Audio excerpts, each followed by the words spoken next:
বন্ধুরা, তোমাদেরকে কবিতা স্কুলে স্বাগত। আজকে করব বাসন্তী পোলাও। ভোগ আতপ চাল ধুয়ে নিয়েছি, হলুদ মেখে নিব। 3টা এলাচ দালচিনি দিয়ে দিচ্ছি, 2 চামচ ঘি দিয়ে দিব। ভালো করে মেখে নিব ঘি দিয়ে হলুদ দিয়ে। আমি চালটাকে 1 ঘন্টা ভিজিয়ে রেখেছি, ভিজিয়ে জলটা ঝরিয়ে নিয়েছি। বাসন্তী পোলাওয়ের জন্য চালটা হলুদ মাখা হয়ে গেছে।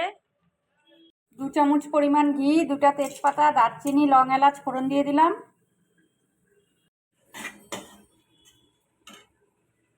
আমি কাজু কিশমিশটা ফ্রাই করে নেব। মেখে রাখা আতপ চালগুলো দিয়ে দিব, ভেজে নিব চালটা। পরিমাণ মতো লবণ,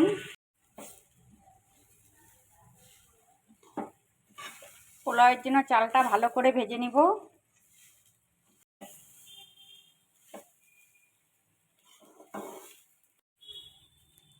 পোলাওয়ের চালটা ভাজা হয়ে গেছে, দেখো ঝরঝরা। এখন আমি জল দিয়ে দিব।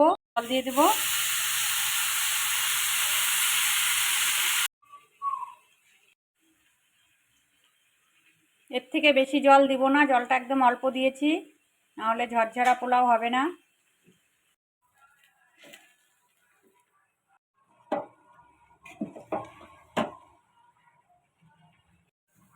পোলাওয়ের মিষ্টিটা তোমাদের পরিমাণ অনুসারে দেবে, যেরকম মিষ্টি খাবে সেরকম দেবে। আমি খুব বেশি একটা মিষ্টি দিলাম না, আমি হালকা মিষ্টি দিয়েছি।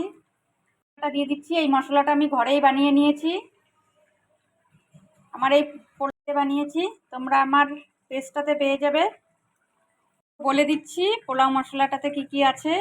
শুকনো লঙ্কা, গোলমরিচ, দারচিনি, লং, এলাচ, ধনিয়া, মৌরি, জয়ত্রী, জায়ফল, এগুলো সব ভেজে আমি গুঁড়ো করে নিয়েছি। এটা আমি ঘরে করেই রাখি। তোমরা চাইলে এইভাবে বিরিয়ানি পোলাওয়ের জন্য মশলাটা ঘরেই বানিয়ে নিতে পারো। পোলাও হয়ে গেছে, আমি ওপর থেকে ঘি দিয়ে নামিয়ে নেব। পোলাওটা দেখে বুঝতে পারছো কতটা ঝরঝরা হয়েছে। তোমরাও বাড়িতে এইভাবেই পোলাওয়ের রেসিপিটা করবে, খেতে খুব ভালো হয়। পোলাও হয়ে গেছে, নামিয়ে নেব।